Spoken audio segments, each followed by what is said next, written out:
গুজব একটা মানুষের আর একটা মানুষ যখন গুজব করে, যখন সমালোচনা করে, তখন ওই মানুষটার বিপদ হয়, কষ্ট হয়, তার রুহে কিন্তু আঘাত লাগে।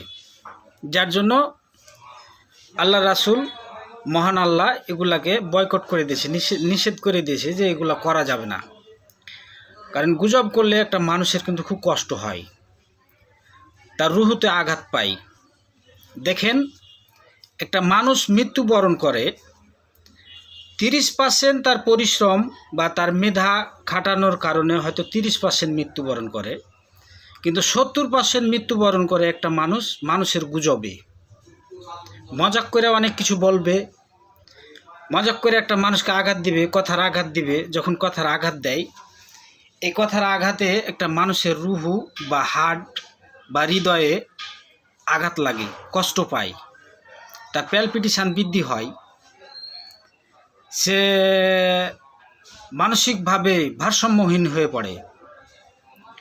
অতএব গুজব করা যাবে না।